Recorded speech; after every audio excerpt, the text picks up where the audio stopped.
Philippine 2025 GDP growth slows to 5-year low. Okay, so pag-usapan muna natin, ano ba ang ibig sabihin ng GDP? Ang GDP po, ito ay ang Gross Domestic Product. Ito yung halaga ng lahat ng produkto at serbisyong ginawa sa loob ng isang ekonomiya sa loob ng isang panahon. No? So usually 1 year yung tinitignan natin diyan, ano? So ano ba ang GDP? Paano to kino-compute, ano? So yung GDP natin, kino-compute 'yan by taking the consumption of private individuals. So yung ating pagkonsumo po no, ng products and services, yan po ay kasama sa GDP natin.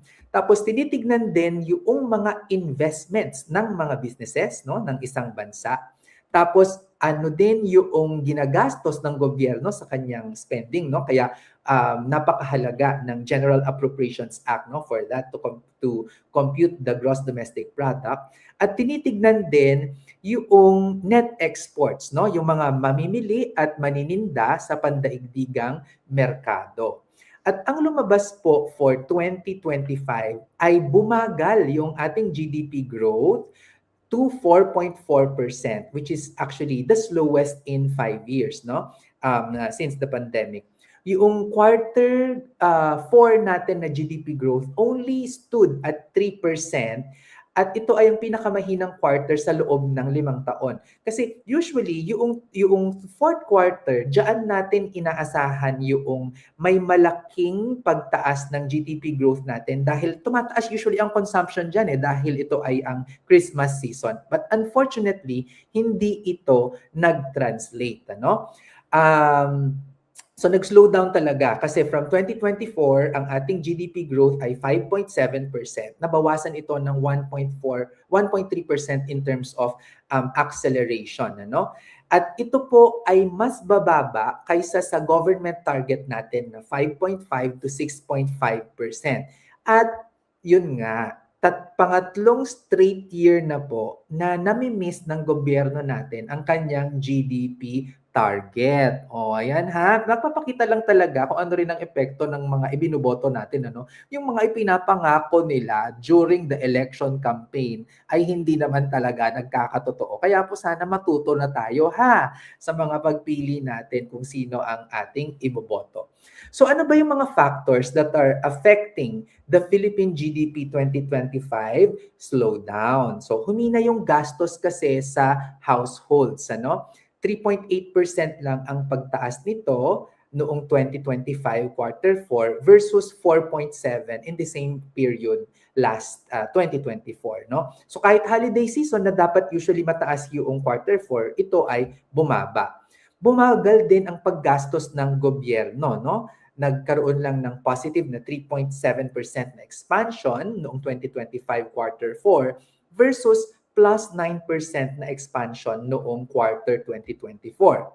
Dahil ito ay sa pagbagsak ng public construction spending at state construction outlays. Dahil mas mahigpit ang scrutiny sa mga infra projects, dulot na rin ng ating mga flood control projects controversy. No? So nagkaroon ng contraction ng 41.9% on the fourth quarter, no, for this. Pero ako nga, no, di bali nang nag-slow down tayo, basta sana ay napigilan yung corruption diyan sa government spending na yan, ano, kasi napakahalaga.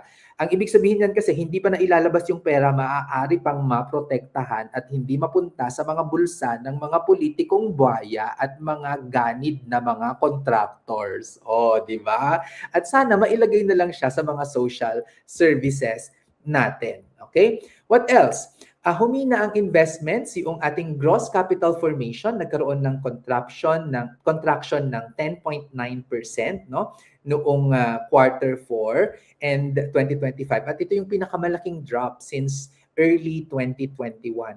Dahil na rin dito sa trust at confidence, no, pagbaba, no, dahil sa flood control corruption scandal, no? Nakasama ito sa consumer and investor sentiment kaya humina yung spending and investment momentum. Aba, sino ba naman talaga ang gaganahan na maglagay pa ng investment kung nakikita naman talaga natin na grabe, no? Saksakan ng kapal ng mukha kung makakurakot at wagas ang pagkurakot ng mga nakaupo sa atin, no? May apekto rin of course ang climate change kasi ang adverse weather ay sinight din ng mga economic managers, no, na contributor ng pagbaba ng ating GDP, no. Pero surprisingly nagkaroon ng bright spot ang exports. Ang ating export it expanded by 13.2% noong fourth quarter. So ito ay tumulong sa pagsalo sa sa slowdown natin. And if you take a look at this, no, usually yung ating export ay hindi talaga naman kilala ang Pilipinas, no, bilang malakas tayo sa export. Actually tayo ay malakas sa import. Kaya malaking sorpresa ito para sa akin. Ang sabi nga ni former BSP Deputy Governor Diwa Gunigundo na once upon a time ay ako ay nag-present sa kanya tungkol sa innovative financing for nano enterprises. Naku, nakakakaba kasi kung isang BSP Deputy Governor yung ating kinakausap ay talaga namang matalim magtanong, ano?